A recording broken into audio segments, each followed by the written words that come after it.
哇！大家嚟到呢度咧，係咪覺得好熱？冇錯，因為呢度咧就係我哋嘅一個烘乾車間啦。大家睇到嘅呢一車草咧，就係我哋喺採收嘅車間攞過嚟嘅。今晚咧，佢哋就會入到呢一啲烘乾爐去進行我哋嘅烘乾啦，同埋一個除菌嘅處理啦。咁我哋嘅烘乾咧係會持續到6到8小時嘅。點解要咁長嘅時間呢？係因為依家呢一個對於我哋相對嚟講比較熱嘅溫度，實質上對於蛹蟲草嚟講咧，就係一個低溫烘乾嘅溫度。我哋嘅蛹蟲草用嘅係低溫風乾。我哋嘅蛹蟲草咧，用嘅係一個低溫循環風乾嘅一個方式去烘乾嘅。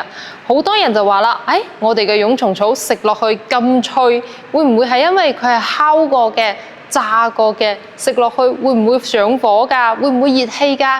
其實係唔會㗎。我哋用嘅低溫循環風乾嘅一個系統咧，首先咧會帶走我哋嘅蛹蟲草入面將近92%嘅水分，等佢嘅蛹蟲草入邊咧保留大部分嘅營養物質。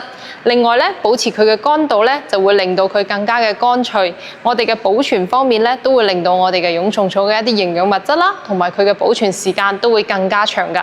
平時我哋喺方市度咧會買到一啲執落去綿軟嘅蟲草花，係因為佢嘅濕度比較高。蛹蟲草本身就係蛋白質，如果濕度高嘅話咧，係好容易產生變質㗎。所以我哋咧係做到呢一個行業入邊比較高嘅，高達92%嘅一個乾度，就係用呢一個乾度咧，保證我哋嘅蛹蟲草嘅營養品質啦，同埋我哋嘅一個保存嘅品質啦。咁呢一個咧60到80度嘅一個低溫循環風乾咧，將蛹蟲草烘乾嘅同時咧，亦唔會令到佢熱氣，所以就算係直接返到屋企，打開我哋嘅嗰個包裝，當成零食去食，爽爽脆脆，好似食餅咁樣，都唔會熱氣㗎。